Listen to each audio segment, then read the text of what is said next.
ایک خوفناک کہانی، خالی گھر۔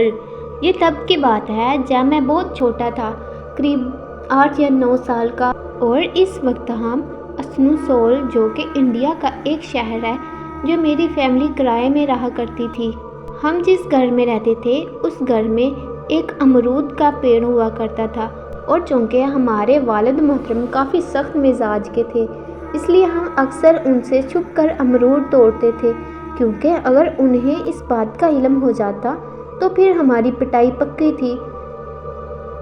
چونکہ امرود کا پیڑ چھت کے قریب ہوتا تھا تو میں اکثر رات میں امرود توڑتا تھا۔ ایک بار کی بات ہے، لائٹ چلی گئی تو میں نے سوچا کہ اچھا موقع ہے امرود پر ہاتھ صاف کیا جائے، مگر میں جیسے ہی پیڑ کے قریب پہنچا، مجھے کوئی سفید لباس پہنے کوئی امرود کی ڈالی زور زور سے ہلا رہا تھا، جیسے نیچے کوئی امرود گرنے کا منتظر ہو۔ عموماً میں ڈرنے والوں میں سے نہیں ہوں، اس لیے میں چپ چاپ نیچے چلا آیا۔ نیچے آنے کے بعد رات بھر میں مجھے بخار ہو گیا، اور ہر روز خواب میں ایک آدمی مجھے امرود کی ٹوکری دے رہا ہوتا۔ میں نے کسی سے ذکر نہیں کیا، بخار کبھی رہتا کبھی چلا جاتا۔ آپ لوگوں کو ایک بات بتا دوں، ہمارے والد محترم ایک عامل ہے، ہمارے گھر میں بے شمار کتابیں ہیں ان چیزوں کو لے کر۔ خیر، میں نے خواب کا ذکر اپنی والدہ محترمہ سے کیا۔ پہلے تو وہ میرے خواب کو اتنی سنجیدگی سے نہیں لیا، مگر میری حالت دیکھنے کے بعد ابو کو ساری باتیں بتائیں۔